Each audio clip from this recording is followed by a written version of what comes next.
It's never happened before. Nothing like that's happened before. And our final negotiation, as you know, is with Hamas. I may go there sometime toward the end of the week, maybe on Sunday.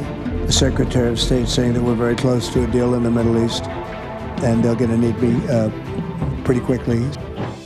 America के राष्ट्रपति Donald Trump ने घोषणा की है कि Israel और Hamas के बीच में चले आ रहे 2 साल से गाजा संघर्ष को समाप्त करने पर सहमति बन गई।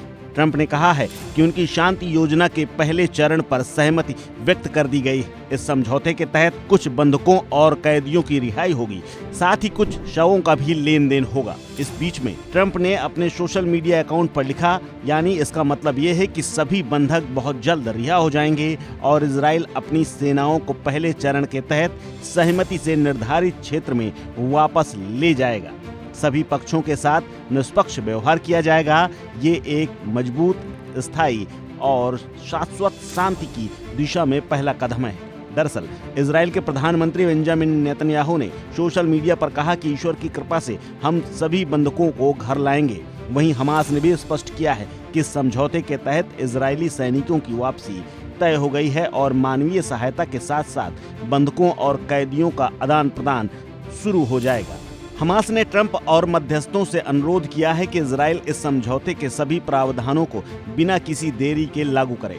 हमास इस सप्ताह के अंत तक सभी 20 जीवित बंधकों को रिहा करेगा, जबकि इजरायली सेना गाजा के अधिकांश हिस्से से पीछे हटना शुरू करेगी। हालांकि कई सवाल अभी भी बने हुए हैं, लेकिन इस समझौते से ऐसा लगता है कि एक सकारात्मक सुधार और शुरुआत तो हो ही चुकी है। दोनों पक्षों ने युद्ध समाप्त करने की दिशा में महीनों में सबसे ज्यादा प्रगति की है। 2 साल के युद्ध में हजारों फिलिस्तीनियों की जान गई है और गाजा का अधिकांश हिस्सा तबाह हो गया है और मध्य पूर्व में अन्य संघर्ष भी भड़के हुए। ये समझौता मिस्र में कई दिनों की वार्ता के बाद हुआ है, जो कि ट्रंप समर्थित शांति योजना पर आधारित थी। ट्रंप को उम्मीद है कि इससे अंततः स्थायी शांति स्थापित होगी और क्षेत्र में लंबे समय तक स्थिरता आएगी। गाजा में संघर्ष समाप्ति को लेकर के पूरी दुनिया की नजरें थीं। इस बीच में संयुक्त राष्ट्र के महासचिव एंटोनियो गुटेरेस ने गाजा में युद्ध विराम और बंधकों की रिहाई के लिए हुए समझौते की